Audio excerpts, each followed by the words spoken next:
All right, it's 8 a.m., so we're going to go ahead and get started. Welcome to Ramping Up Resident Research, Strategies for Getting Your Residents Engaged in Research and Scholarship. Before we get started, I just want to kind of get an idea of the feel for the room. Who here is faculty, program leadership, like oversees research for your department? Okay, about half. What are some of the other people? Do we have like residents and students? Any of them here today? Nope. All right. I will warn you in advance, it is an interactive discussion. So if you haven't done so already, scan that QR code. It's going to let you put in some questions you might have for the panel as we go along. And then we'll spend the last half here answering your questions directly. If you feel comfortable just standing up and shouting it out too, that's of course fine as well. But we really want to make sure you get exactly what you need from this today. I should say that this was sponsored by the Educational Research Interest Group. I'm going to let our entire panel introduce themselves as we get up to do our different component parts. But please stop us along the way if you have any questions or concerns as we go along. And I will show that QR code again when we get to the discussion points. So first off, no disclosures. And again, what I hope you'll take from this is it's a pretty diverse group in terms of geography, types of institutions we work out, kind of the backbone of what the research infrastructure may be. So I think you'll learn something from everyone, but maybe you can connect best with the person that kind of matches what your home institution looks like, maybe some of the same resources that you're going to have to put into place for resident research. So just a couple objectives this morning as we start our talk. Really identifying the barriers. I think we know there are many, and hopefully coming up with some easy solutions, again, dependent on your type of infrastructure in your institution, what's really going to work for you to overcome those barriers and encourage this participation in scholarship. We're going to look at some evidence-based strategies, and we'll pull up a couple individual papers. And again, really aligning the residents' own interests to kind of boost that motivation and encourage further engagement. And then finally, evaluating methods for mentorship through these scholarly projects during the course of their training. So as I alluded to, we're going to kind of break it up. The first half or so, 20, 25 minutes, we're just going to go through some background and some general discussion points, talk about some of the barriers and strategies for mitigating those. And then the second half, we're going to open it up to you for Q&A. So again, if you feel comfortable putting your questions down, or we can go around with a microphone, we really want to hear exactly what you want to get out of this. So part one, we're going to cover a couple different topics. I am going to go ahead and turn it over to Josh to start, and we're going to talk about the introduction of the importance of resident research. Hello, my name is Josh Davis. I'm an emergency physician. I practice in Wichita, Kansas, in like a community academic site. So some of our resources are a little bit slim compared to some of the other sites that you may see. We're going to talk a little bit about starting with the ACGME requirements. So I'm sure many of you know that there's a resident scholarly activity that residents must participate in scholarship. The curriculum must advance the residents' knowledge of the basic principles of research, including how the research is conducted, evaluated, explained to patients, and applied to care. And those of you who have been following along with the newest ACGME updates, there's also going to be a requirement that they must also disseminate their research in some way, which I don't think that has gotten as much media or pushback. So there's been lots of changes, 3 to 4 year in ultrasound and rural medicine. And I think that this dissemination piece might have kind of slid under the radar for those of you who are not kind of super aware of it, just because of all the other kind of major changes. This QR code will link you to the ACGME guidelines if you'd like to actually read it, but I think most of us are familiar with it and should be involved in a research project. And peer-reviewed publications is one of the ways that they can kind of do scholarship. But I think also it's important to recognize that research doesn't have to take like the classic, large randomized controlled trial. In fact, most of our residents probably don't do that. But even then, I feel like some of us push the residents into kind of what we classically define as research. And I wanted to give some other kind of examples of things that could be counted as scholarly activity or research, particularly from my perspective, at a place that doesn't have a big research institution. Funding is almost non-existent, and having even a statistician or a librarian is difficult to come by. So there's a lot of other kind of options here, which include non-peer-reviewed resources. Quality improvement can be turned into, scholarship as well, and a lot of these things are things that happen anyway. If you think about your stroke or your sepsis, quality improvement project, that's something that can also be turned into research and scholarship. Um, Also has a role on career pathway. And so this study was done on plastic surgery residents, and participating in dedicated research during residency increased academic productivity, irrespective of where you went to residency. And offering research years can help support the mission of fostering academic opportunities. Again, this study was in plastic surgery, but I think that we all probably have the feeling that this would carry over pretty well to emergency medicine as well. We're somewhat related to plastic surgery in that a lot of our graduates end up going into private practice, and there's not a lot of academics compared to other specialties like, for example, internal medicine. The other thing here is to highlight is that we don't need to make everyone a researcher. That's not the goal of having research. That's not why it's a residency requirement, is that everybody comes out and does research. The key here is a couple fold, somewhat related topics. First, that people are able to critically appraise literature. That's probably the biggest and most important one. I think the other one that kind of gets maybe stifled a little bit is the ability for people to appreciate what goes into making a study. And so when you see a study that comes out, you're able to understand that, for example, enrolling patients 24/7 or getting patients to come back for a follow-up is like not an easy thing. So when you see a dropout rate or something, you can understand and appreciate that that is a reasonable thing to occur. The other study here was actually done by pharmacists. So these pharmacy residents who published their research project on their presentation were twice as likely to have publication success within 5 years compared to residents who did not publish their residency project. So maybe pushing a little bit more towards publication and this dissemination requirement is actually a good thing. I know it's going to be a little bit difficult for some of our programs and residents to get people to do that. But and being with a university affiliated residency associated with post residency publication success, which also goes along with the whole point of this talk, which is the university and the resources are important, but I think also universities foster these cultures where research is valued and important. And I think that that's actually the key that we really want to get to here is fostering a culture where you value research instead of where it's a checkbox and a dread and one of those things that you kind of have to do. And then this is looking at MERC, so the Medical Education Research Council at CORD, and they enhance the long-term development of participants by providing experiential learning along with their research. And successful completion of a research project led to career acceleration, promotion, niche development, and formulation of professional goals. So this was a little bit more of a qualitative study looking at the ability of research programs to improve outcomes. I'm going to hand this over to one of the authors of this study and the next study, Dr. Gottlieb.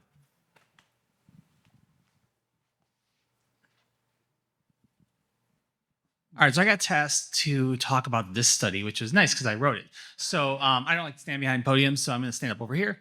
And the idea was to understand, well, we know we have all these kind of global studies that show, yes, if you improve a culture, it does work. And if you do select items, you might have a marginal change in there. But we wanted to kind of pick people's brains qualitatively and just understand amongst the residents who actually were successful in research during residency, what worked. So we did a qualitative study. It ended up being 14 different residents, someone academic, someone community. They were distributed across different types of programs. As it was brought up a little bit earlier, like we have different people at different sites, and we wanted to get a sense of, all right, is it different at like a site where it's a robust in research infrastructure versus we look at sites that, for example, have not a lot of resources in place. And we want to talk to the residents who are able to succeed in these different environments and try to identify what are these kind of commonalities. So there's a couple different things. We looked at, first of all, motivators to understand like what were the things that drove these residents to want to do research so we can try to, draw those out further. Some of it is, senses of personal accomplishment. Sometimes it's time to patients. Like, I feel like I made a difference in my program. I feel like I made a difference in my patients. I could see something beyond me. Sometimes it's just something not medical, right? Or at least not clinical. They're like, I'm working so much. I need something else I can be interested in that's not being in the ED. That was valuable. People drew from different things, but it's finding that personal motivation, that thing that draws them in, that separates them out from being just the clinician, that seemed to be a big factor. Then we started to talk to them and said, all right, well, how did this help you? Did you find value? Like, what did you take away from this? And a lot of them, it helped a couple key things. One, it said, all right, for them, it may have helped them decide on a career. Some people, it drove them to do the community. They're like, all right, I did research. I didn't want to do that. That's okay. They tried it out. Some people became research, fellows. And some people said, this just helped me figure out a niche, helped me find something I was interested in as a topic. I got to explore this. I got to build skill sets and become a expert in this area as a result of my resident research. So how can we use these things to our advantage to help our learners find that passion, find that thing they want to do or potentially not do? That was something that drew them in. Some of them was building connections or collaboration. Some of them, they said, this helped me develop a stronger mentoring relationship with someone that I didn't have before. So what are the things we can use to help empower them in these capacities? Then we looked at them and said, all right, what are your barriers? And the barriers are things that are pretty intuitive. They said, well, I don't have enough time. I don't have enough research support. And I don't have enough expertise. Those are like the three things that came up time and time again, which makes sense because as faculty, that's what we face, right? We don't have enough time. We don't have enough support. We don't have always enough expertise in certain areas. And they said, all right, so what can we do to help you get there? What were the things that allow you to overcome some of those pieces? And some of it is having a mentor that's engaged, that can balance, and this is really important for us as mentors, autonomy with support. That was one of the things that people struggled with a bit to some degree of either they felt like they were floating in the wind and like, well, I need someone that can give me that guidance, or they were basically just doing work on a mentor's project and they feel like they owned it. And so I think we need to be really conscious of whether we are the mentors or the people that are supervising the mentors, or even like a secondary mentor to help make sure that the person working with them is giving them the room to fly the same way we do clinically, right? We don't have our third years, hopefully not micromanaging everything up to us, but also we're not like, do whatever you want. Oh yeah, you want to CT everyone in the ED and get them out of the ED faster? Cool, let's CT everyone. We have to find that degree of autonomy. I think we need to hold that same standard to research. And the other thing in there is trying to just open up opportunities because residency is short. It's 3 to 4 years. And for these residents, they're starting off and late in the game. Residents, when we ask them to tell themselves in the future, what would they have liked to know? Start earlier, find something you're passionate about, find a mentor who can support you. And on our end, if we could do things to expedite that timeline, to give them opportunities, to help support them earlier, maybe these are things that will translate out to our broader community as well.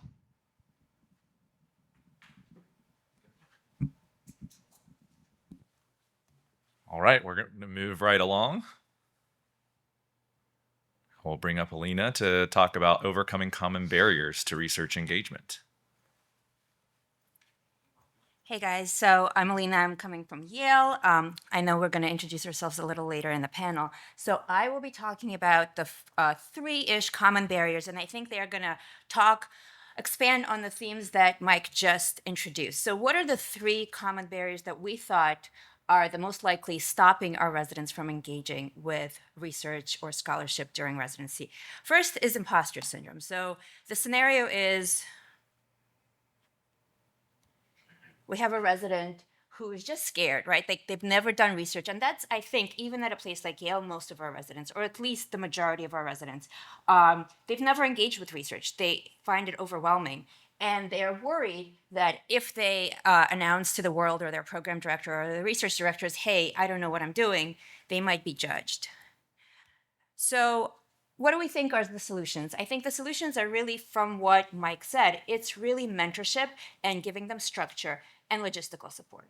So first is demystifying it, normalizing the fact that, hey, most of you are in the same boat. A small minority of you have done research before, and even smaller have like really strong background in it. So the majority of your classmates really have never done this and need to do it, and we're here to help. Having a mentor and having a project are two different pathways to achieving a scholarship during residency. So for the majority of residents, I say, hey, you might not know what you're interested in, but who is that person who you work with on shift? Who's that person that you feel a strong connection to? Pick that person. And within our faculty, most of our faculty do research. So pick the faculty member that you gravitate towards and see what they're doing. And if you are getting along with them well on shift, chances are you're going to get along with them well on a research project. And so they can help guide what your research project is. And then the other half of our residents, they say, hey, you might not know who you want to do research with, but you have this really strong interest in blah in emergency medicine. Tell me what that interest is, and I promise I can find someone within our faculty, or if it's not in our faculty, someone who I know who can help you get to that project. So there are really two pathways to success. Step two is creating a timeline, and that's really important as part of research mentorship. People come in, they think, hey, I have 3 to 4 years to complete this, no problem. I'm just gonna leave it off until last year, not knowing that that deadline sneaks up. So I think one of the most important things, and this is probably the less fun part, but being able to set up expectations, defining the deliverables we need at each step. So at our institution, it's a 4-year program. So by the end of their second year, they need a project title, they need a mentor, and a general scheme of what they're going to do for methodology. That's step one. They meet with us once a year during their first year and during their second year, and then twice a year during their third year and during their fourth year, just to make sure they're meeting the expected timeline. Those meetings take 10 to 15 minutes max. But it's really important because that allows us to kind of find those residents that are falling off the expected timeline and be able to really be helpful in time for them to have this project done with very minimal stress at the end. All right. Second possible hurdle is funding concerns. So you have this really enthusiastic resident who has this really enthusiastic plan. They want to do a qualitative study. They want to do a qualitative study with qualitative analytical software, and they want to give Starbucks gift cards to all of their participants. Fabulous. That's great. But how are you going to fund that, right? So software costs money, analytical support costs money, and those gift cards are clearly money. So I think that that's one of the hurdles that a resident can have, and that's really the enthusiastic. The first one was the scared. This one is the enthusiastic one. And solutions are, again, having a little bit of knowledge of where that money can come from. It can come from SAEM, it can come from EMRA, it can also come from internal departmental grants. And those grants don't have to be giant. Anything, as low as $500 a year. You can have a program where several residents can apply, and the research faculty or the residency directors pick a few a year to award that money to. And that really actually fosters excitement in the residents as well, because they're all type A. They all want to compete. All right, and then you have the third resident who has a project, has a way to fund it, but oops, forgot to get an IRB. And again, that goes back to my first kind of solution is that you should have expected deliverables and expected timelines. So inevitably, you'll have one or two residents like that where they are just like off to the races.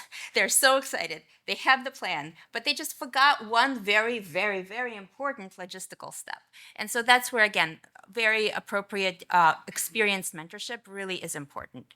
And being able to just direct them to the website. And depending on the institution, I think that where I come from, it's kind of a medium of difficulty and pain going through an IRB, but it really also depends on the project you're trying to do. Of course, if you're doing clinical research with, randomized controlled patient participants, that's much more hard than doing a survey study. But nonetheless, there are steps, and there are people in the department that can really help them navigate those steps. So that's what I just talked about.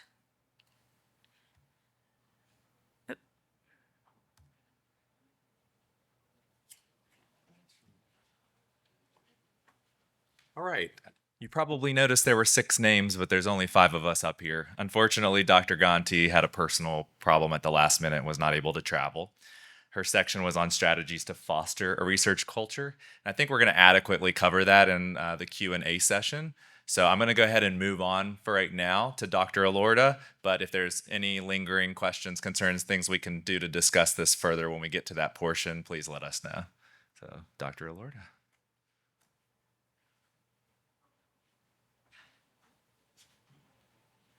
Hello, good morning. My name is Abby Alorda, and I'm here to share with you my favorite part because this is something that actually I went through personally as a resident.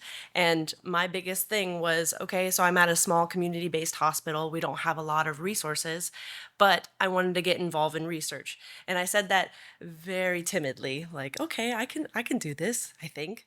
So one of the things that I think was a big boon at my program is that my faculty were phenomenal at harnessing resident curiosity. A lot of research projects start with curiosity. You have an unusual case on clinic or an unexpected outcome or just a hospital process that didn't flow as well as you wanted it to. And my faculty would be like, okay, so you noticed that. Okay, you saw that patient. Do you want to turn it into a research project? And honestly, I was so scared at first, but they walked me through it. They took my interest and really made sure that I knew that I can turn that into something impactful in emergency medicine. And it really just starts with a simple case on shift. We've all had them where everybody's crowding around the room to see what's going on in room 12. Something really exciting is happening. Those cases are gold mines for research projects. And also, while they're small scale, they're very feasible and can still have that impact. Next, I believe it was already mentioned with Joshua that QI projects are already initiatives that are probably happening in your institution. So they're a great way to get involved in research and have that support behind you with the institution itself. So consider the door to needle time for a stroke patient. You want to implement a new process. All you have to do is track the data before and after that implementation and then analyze the results. That's research. And it's highly publishable, in fact, with that as well.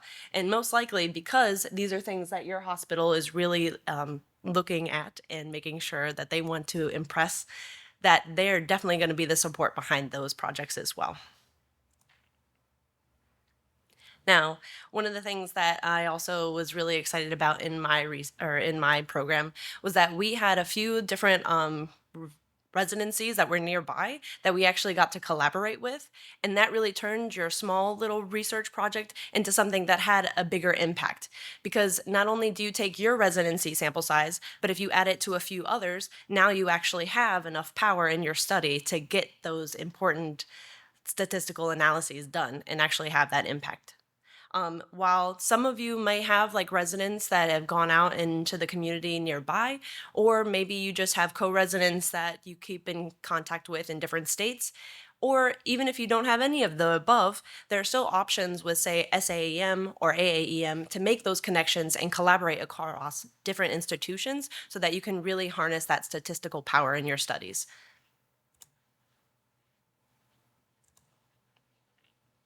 And one of my last tips would be leveraging your low or free type of tools.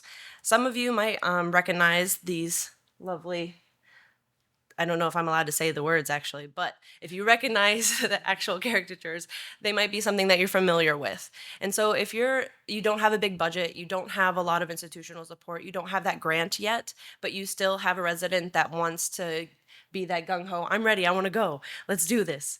These are great tools that you can start them out with that are free to low cost, that can get them through either their literature review process, the data collection process, or the analysis portion. And if you've already exhausted all of those resources and you've already been through all of those types of scenarios where you're truly harnessing what you can with the little resources that you have, these are just some additional ideas that you can incorporate. My personal favorite, because I'm a medical education fellow, of course, I'm very biased, but exploring that educational research in simulation studies. Say you have a cool idea that you're doing a Halloween themed simulation and bring out some really great Halo procedures. That's an easy project that you can get started with and collaborate with others across multiple institutions. So in the end, we just really want to emphasize that research can definitely be done in so many different settings. It can be the big institution that you're from or from the little community-based hospital, but really just harness that curiosity. Let your residents know that the things that they're interested in, there's somebody else that's interested in it as well, and they can definitely turn those into research projects that become really impactful in the end. All right, and then I think we're transitioning over to our Q&A panel, and I think you got the Google Drive. Trying to pull it up now. All right. Thank you all for that. I am pulling up our drive, but I also want to encourage questions here live as well. Briefly, real quick, we want to start out by kind of introducing, I know we said our names, but like really what type of institution and specifically what are the requirements at your institution for resident research? Like what do they actually need to accomplish? I'm Sheng Yu. I'm a program director at Baycare Health System, which is actually a new residency program. But I was formerly the director of scholarship at UCF in Central Florida. And for our residents, we actually came up with a little menu of opportunities that they could do. So we knew that there are going to be some gung-ho residents that really do want to do a great big prospective study, and that's great. So you could do one big project that's PMID published. Excellent. That meets the criteria. For those that maybe were a little less interested in clinical research, maybe they wanted to do some case reports. So again, doing multiple case reports would kind of fulfill that criteria as well. And then as Abby mentioned, she is my med ed fellow. There's a lot of emphasis on medical education and simulation are really big at our program. So being involved, designing, implementing, and collecting data on med ed and sim topics, as long as they got to a publishable manuscript in the end, that also fulfilled what we required at UCF. So I'll pass it on down the line. You guys introduce yourselves and kind of the same thing. All right. Hi, all. Michael Gottlieb. I Rush in Chicago. I'm our vice chair of research. I'm also division director. And for our residency, the kind of core component is that they have to do, some form of scholarship, whether it be within QA or into kind of, education research or into clinical research. Some form of scholarship that has to be presented in some format. We set the bar for presentation to recognize that not everyone's going to have a PMID. We have both an institutional research day. We also have a departmental research day that ensures they've presented their project to a group of peers and to a group, and faculty and experts at least one time during the course of their residency. So they have to have at least done that once, and some of them go on to present. We have four here at SAEM this year. So Google them. They're here from Rush, but we try to have them presenting in different areas across there to ensure that there's some degree of that presentation, but it can vary depending on where their interests are. So as I mentioned earlier, my name is Josh Davis. I practice in Wichita, Kansas. I have a little bit of a unique perspective in that I work, technically my full-time job is for a private group. I also teach as a faculty at the University of Kansas School of Medicine. The main campus for University of Kansas is 2.5 hours away from Wichita, and that's where the residents stay. However, we are also starting like a city residency program similar to Dr. Gu was talking about starting up a residency. And so we're talking about how we're going to integrate residency research into a bunch of community sites that really have little to no infrastructure, and how do we do that how do we encourage all these things, particularly this new like dissemination component when like our IRBs are like set up to do like cancer research, as some of you probably have dealt with historically, but a lot of the more academic institutions have kind of gone over that hurdle, and we're just kind of starting that. So that's a little bit of where my perspective is coming from. Hi, everyone. I'm Alina Tsirolnik. I'm one of the APDs from Yale. I'm also the co-director for residency research. So we have 19 residents per class with four, it's a PGY4 program. So we have a lot of residents to get through research. Some of you might be surprised, but the majority of residents who come to us actually have never done research. So they're excited, but extremely overwhelmed and nervous and stressed out by even the prospect. And our bar is relatively high, I think. So we require a research project. It can be a QA project, but it has to have data. It has to have data analysis, and has to have a publishable manuscript by the end. So they don't have to have it published, but it has to, like, the end result, the end deliverable has to be, a full manuscript. And they all have to present at the minimum at our research day at our department. And as far as the presentation, 6 best abstracts get presented orally, and then the rest are poster presentations. So as far as my job goes in getting them through this, really setting up the expectations is really, really important, I think. Describing to them what is allowed and what isn't. So at our institution, like case reports are not allowed, and review articles are not allowed either, just because we think that like a systematic review is way too lofty of a goal for them to be able to complete by the end in the real systematic review way. But then once we tell them what they're not allowed to do, they're excited to know what they are allowed to do. And as of like last year, we really took a little bit of a gamble and allowed them to collaborate. So prior to last year, every resident had to have a independent project completely separate from everyone else in their class. As of last year, we did allow, because research is very collaborative. So we were like, well, for the rest of their lives, they will, if they end up doing research, they will be working with other people. So why not allow them to do that during residency? And also, along the way, they'll learn some of the difficulties like managing multiple people's schedules. Like, I am ready to do data analysis today, but hey, you're in the MICU. You're not. So like, how do you manage that? Because, even doing this presentation, we had to manage all of our schedules as well. And also, the other big thing is defining authorship, right? So like teaching them how to do that off the bat is really important and practical. So the caveat in that is that when they are supposed to hand in their final kind of plans, which is by the end of their second year, they have to have announced if they're working with someone else. So they can't, so that we're limiting people jumping on someone's project that has already been done and people kind of feeling uncomfortable with that. So they have to announce that they're working with one other person if they choose to do that before the project even starts. And they have to define what each person's specific piece of that project is. So like if there's a big data set, this person is going to analyze this part and they're going to look at this question. The other person is going to look at same data set, but looking at it from a different point of view. And of course, they have to hand in their proposed authorship plans. Hello, I'm Abby Alorda. I'm a current medical education fellow with Shane Q, actually. And so his program, like the menu options, is what I've experienced as well. But I'm curious to see how it goes next year when I take on my clerkship director role, trying to get medical students involved in that early phase and working with the residents. I think it's going to be a great opportunity to see where we can improve those skills as well.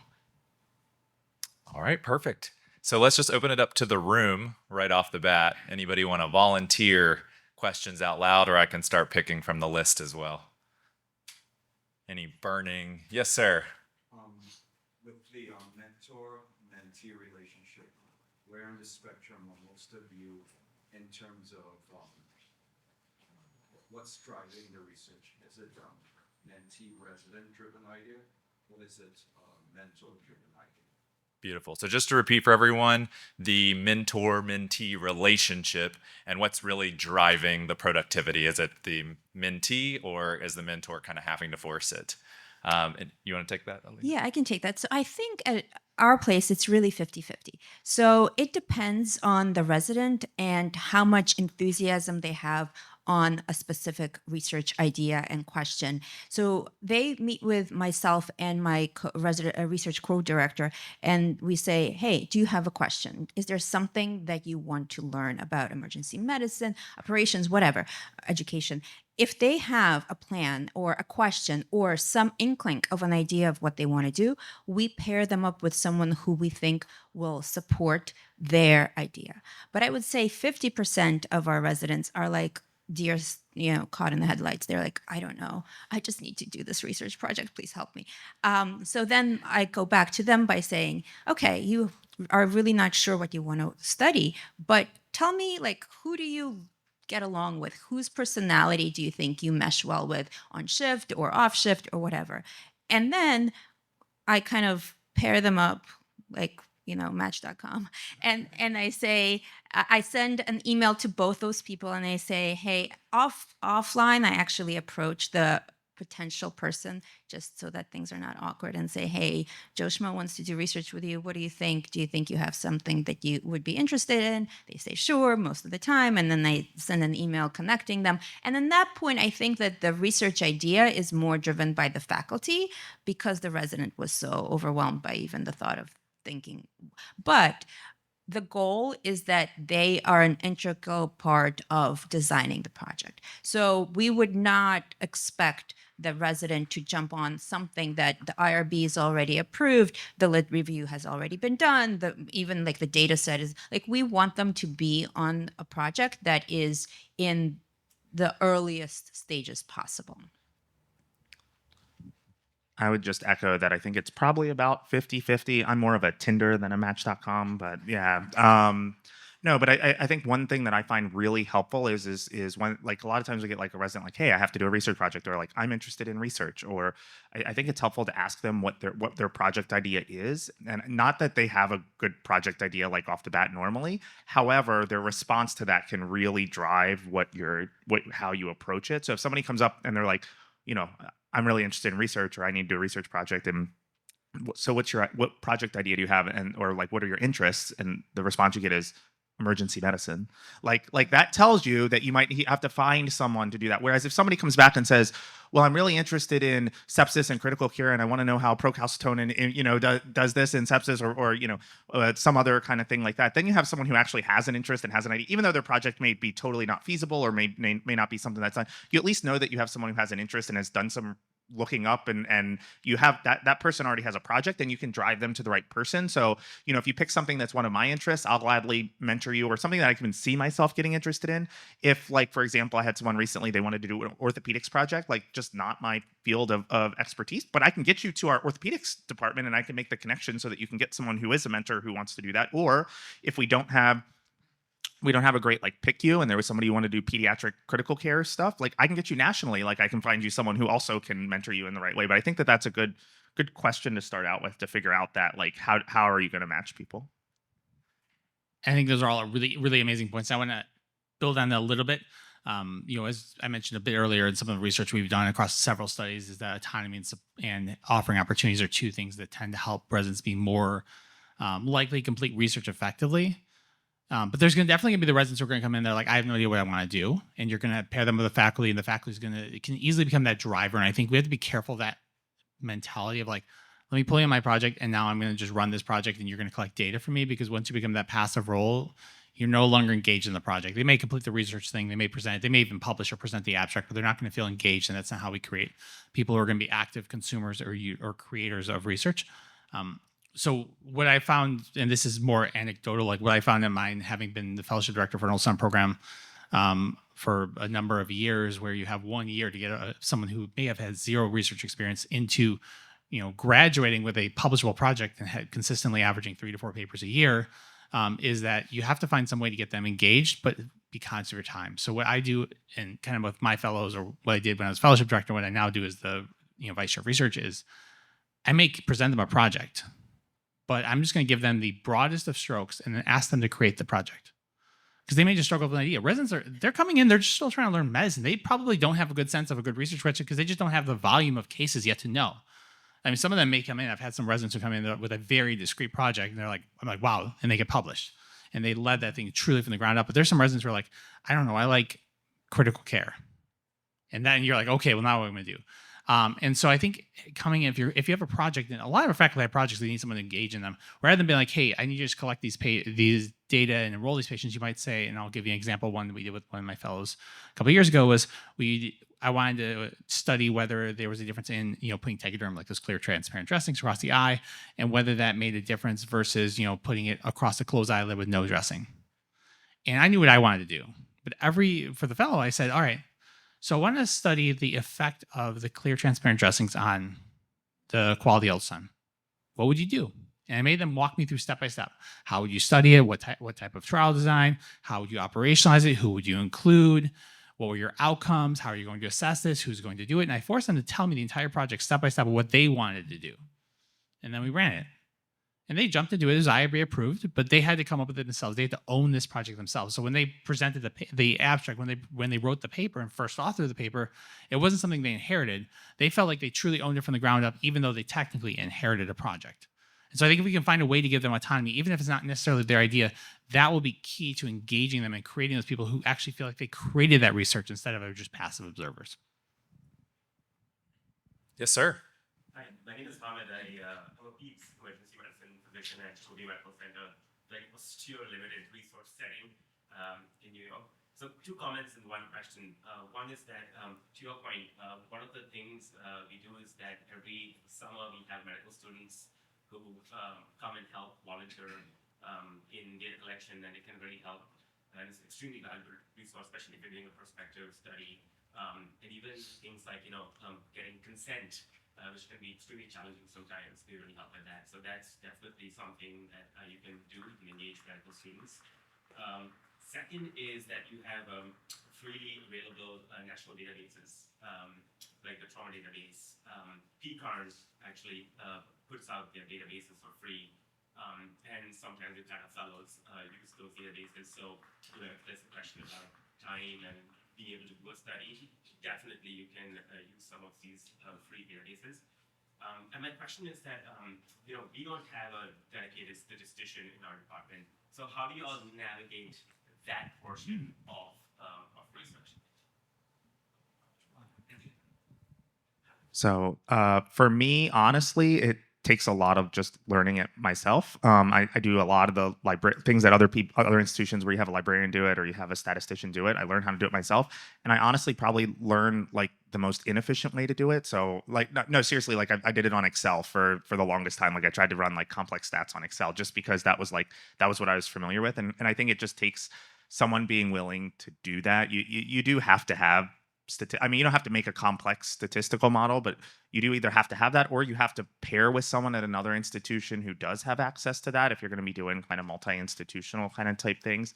But I honestly, like, if you can figure out how to do the stats and things like some of the images that shall not be named that were up there. There's a lot of free resources to do statistics. And nowadays, honestly, with technology, like you can watch a YouTube video and figure out a lot of these kind of concepts. If you have a basic like statistical understanding, you can figure out how to run a lot of these things in even the simplest of some of those kind of statistical packages.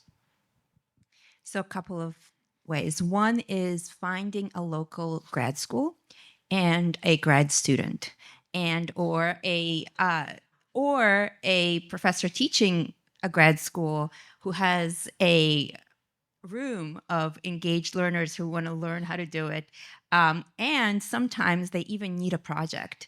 And here you are. Here's a project for you. So that's one way. Probably the best and most successful way. Other ways that I've done it is every other thing that was just mentioned. So literally my research project as a resident, I did in Excel myself. I reopened my old college textbook on stats, which was from my freshman year of stats for people who are not going to be, literally the name of that course was stats for people who are not going to be statisticians. So that textbook was helpful. And then randomly, hey, my husband is a statistician. Just being nice to people was one other way that I've done it. But really the most efficient and successful way is finding a local university, college, etc., that has a stats course and having a connection there with grad students. Yes. So with a research project from start to finish could be a really long journey.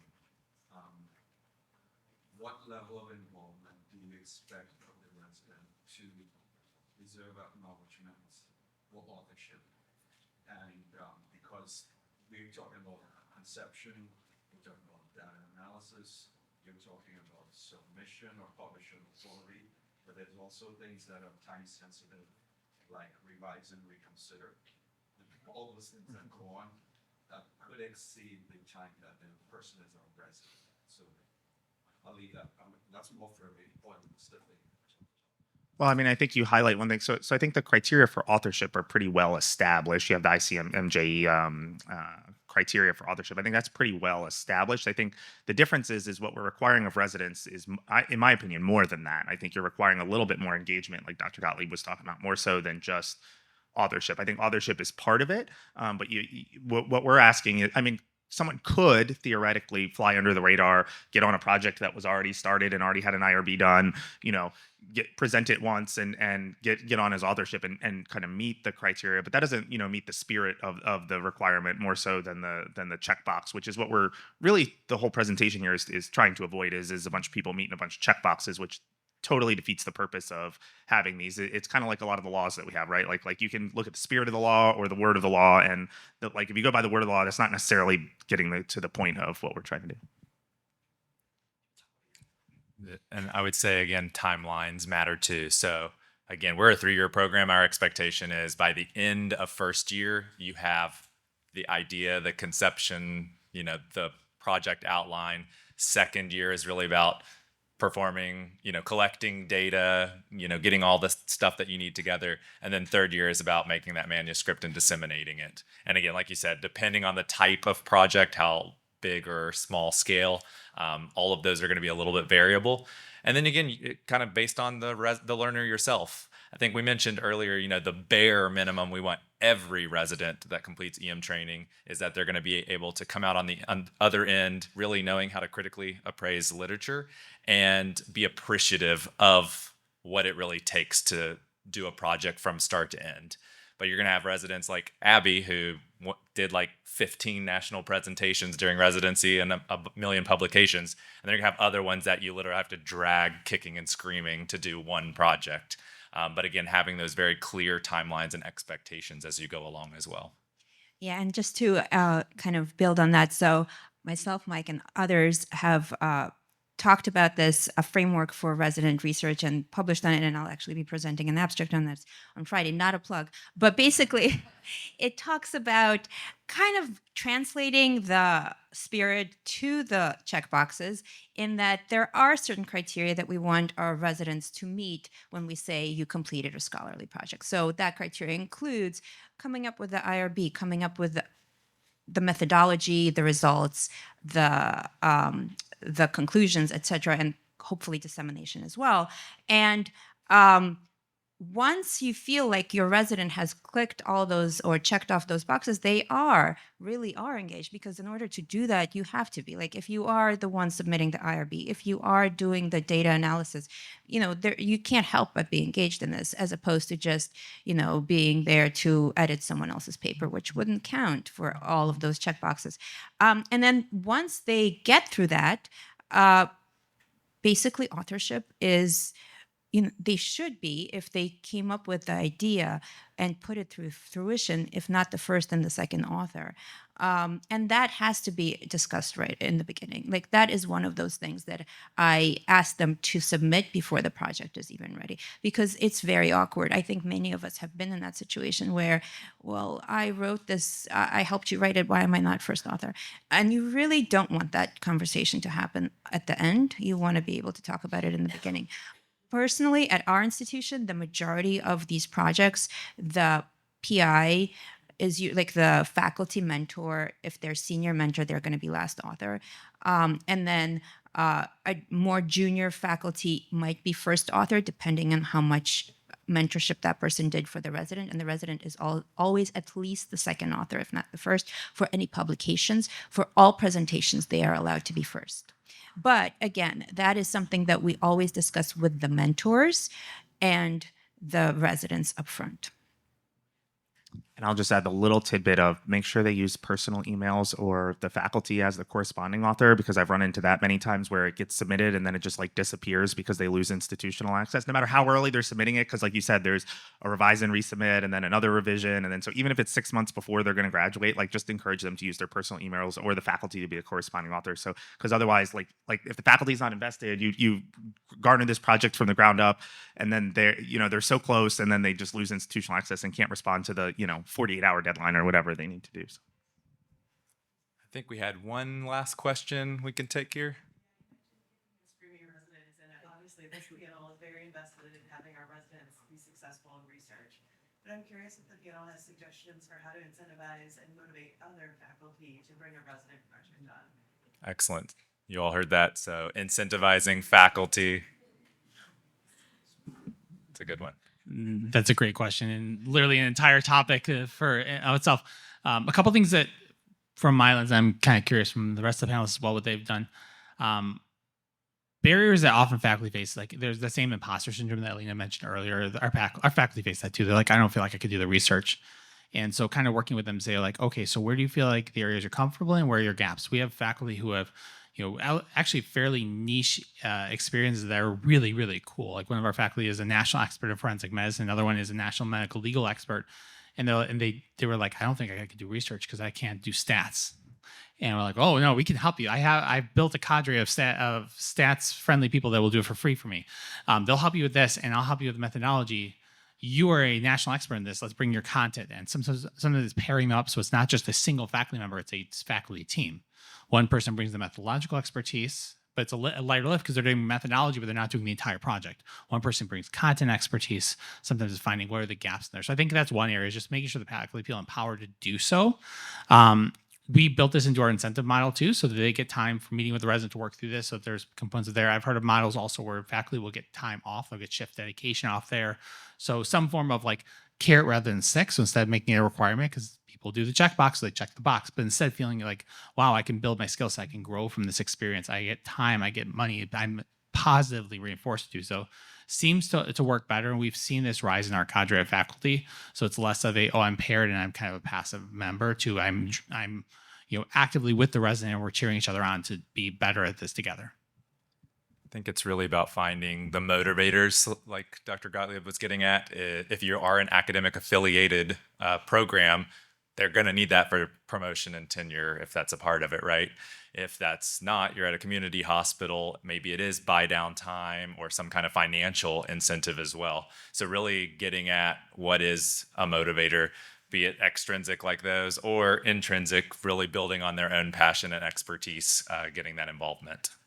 And I'll just add, maybe in addition to intrinsic and extrinsic, is the milieu that you're in. And so, for example, coming from a community site, I think just promoting discussions about research things is just something that academic sites probably do very often, because you have, your resident didactics and your journal clubs and all of those type things. I think just getting faculty involved in like, hey, here's this new study, what do you think about it?